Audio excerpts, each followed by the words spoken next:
Hola, bienvenidos a este nuevo análisis. Hoy nos vamos a poner el sombrero de detectives porque vamos a explorar exactamente cómo los profesionales de la medicina logran separar la verdad absoluta de los datos engañosos. Y es que esto literalmente salva vidas. Vamos a hacer una revisión crítica de cómo los investigadores evitan cometer errores en los ensayos clínicos. Porque piénselo un momento. En la ciencia médica, un simple error de cálculo no es solo un problema matemático, para nada. Es un enorme problema de salud pública. Entonces, la gran pregunta es, ¿cómo separamos los milagros médicos reales de los errores médicos? Esa es básicamente la brújula de toda la investigación clínica. Cuando leemos un titular sobre un tratamiento nuevo y asombroso, ¿cómo sabemos con total seguridad que realmente funciona? En la práctica clínica diaria, los resultados de los pacientes, hablamos de cosas como supervivencia o calidad de vida, dependen de que los médicos tomen decisiones basadas en datos súper puros y no en simples ilusiones estadísticas. Hay muchísimo en juego. Para entender el inmenso poder de tener datos precisos, solo tenemos que mirar cómo se respondió a la crisis del VIH en los años 80. Imagínense, en 1980 los médicos empezaron a notar estas infecciones inusuales, algo totalmente nuevo, pero gracias a una recolección de datos súper rigurosa y a una observación sistemática, los científicos lograron identificar el virus en 1983 y comenzaron los ensayos clínicos casi de inmediato. Para la década de los 90, gracias a estos estudios tan controlados que demostraron qué fármacos servían y cuáles no, la supervivencia aumentó drásticamente. Básicamente, transformaron un síndrome misterioso en una condición manejable. Todo por la fiabilidad de los ensayos clínicos.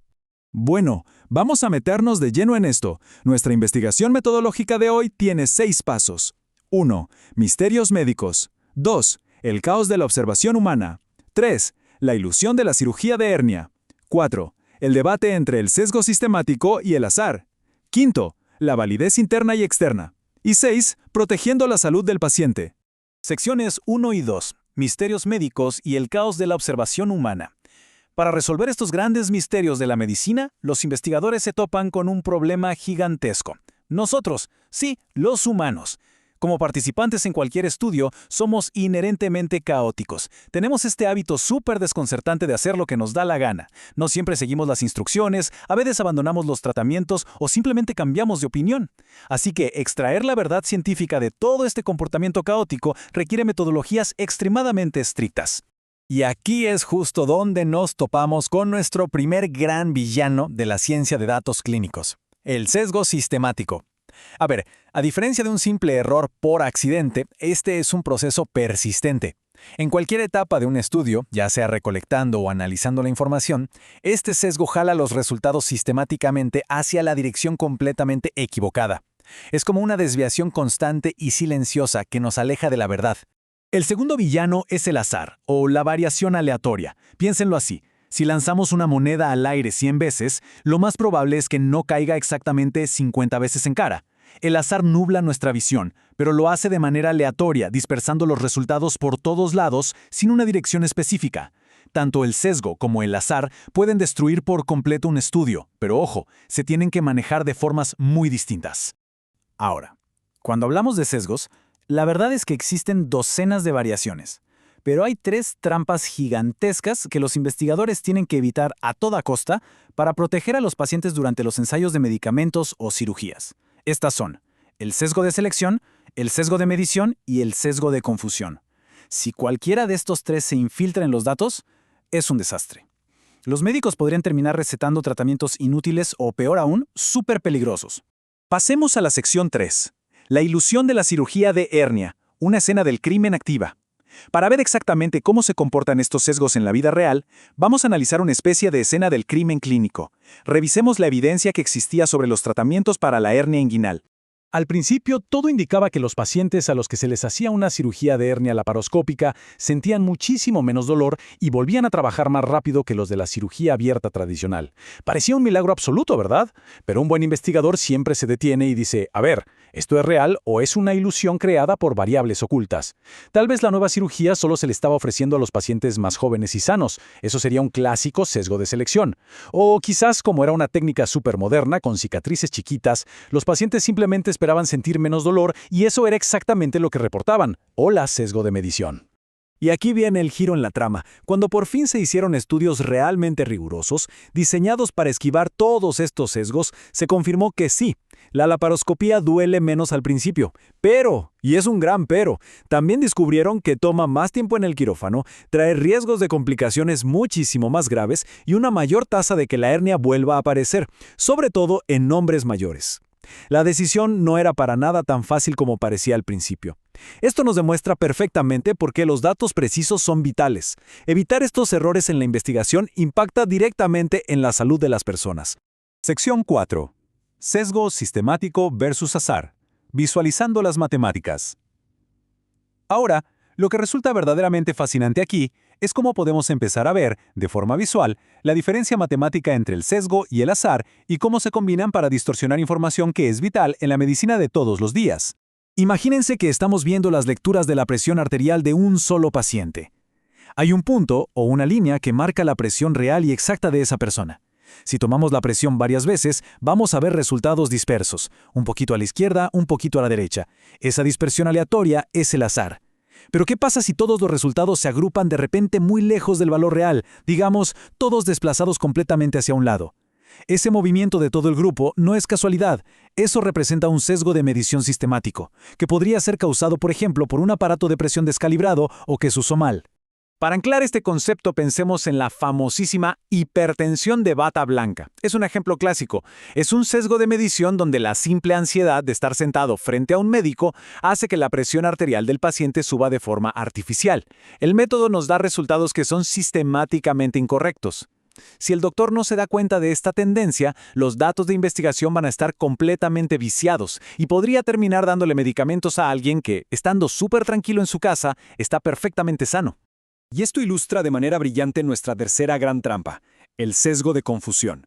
Hace un tiempo, varios estudios sugerían que tomar suplementos antioxidantes prevenía las enfermedades del corazón. Sonaba increíble, pero luego, unos ensayos aleatorizados súper minuciosos demostraron que no tenían casi ningún efecto preventivo e incluso que, en dosis altísimas, podían aumentar la mortalidad. ¿Qué pasó ahí? Bueno, resulta que las personas que deciden tomar antioxidantes por su cuenta también tienden a hacer más ejercicio, comen más verduras y evitan fumar. Esos hábitos saludables, que eran completamente invisibles en los primeros estudios, fueron el factor de confusión que distorsionó por completo la verdad sobre el efecto de las vitaminas. Sección 5. Validez interna y externa. Interrogando los datos. Entender todas estas trampas nos lleva a una de las herramientas más importantes de la investigación. Interrogar la evidencia usando dos filtros que no perdonan nada.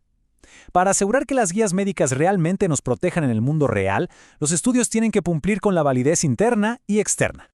La validez interna es básicamente revisar si el estudio en sí se hizo a la perfección, sin fallas. Es preguntarnos, ¿los resultados son 100% ciertos, única y exclusivamente para este grupo de pacientes que estamos observando? Un estudio con alta validez interna es ese donde los investigadores lograron aislar al sesgo y calcularon el azar correctamente. Es absolutamente vital, sin duda. Pero ¿adivinen qué? Por sí sola no alcanza.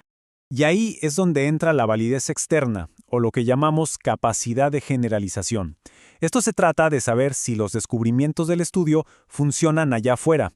Un estudio puede ser impecable, con una validez interna perfecta, pero volverse súper peligroso si aplicamos esos resultados a los pacientes equivocados. Imagínense un medicamento revolucionario probado solo en adultos jóvenes. Si de repente se lo damos a adultos mayores con perfiles biológicos diferentes, podría causarles muchísimo más daño que beneficio. Veamos cómo se desarrolla esto con un ejemplo bastante impactante sobre la anorexia nerviosa. Por muchísimos años, los estudios publicados decían que la mortalidad a largo plazo era de un alarmante 15%. Pero, esperen un momento, ¿quiénes acudían a esas clínicas de referencia donde se hacían los estudios? Principalmente los casos más severos. Cuando unos investigadores de la Clínica Mayo decidieron hacer un estudio en toda su ciudad, incluyendo casos leves y gente que no iba a esas clínicas, descubrieron que la mortalidad real a los 30 años era del 7%. Haber tomado muestras solo de los casos más graves creó una tremenda falla en la validez externa, sobreestimando muchísimo el riesgo real. Sección 6. Protegiendo la salud del paciente. A fin de cuentas, todos estos conceptos metodológicos que suenan súper técnicos, el azar, los sesgos sistemáticos, la validación de datos, no están ahí solo para satisfacer una curiosidad matemática. Tienen un solo propósito verdadero: mantener a los pacientes a salvo de tratamientos ineficaces o que les puedan hacer daño. Así que el punto crucial de todo esto es exactamente lo que resume esta frase.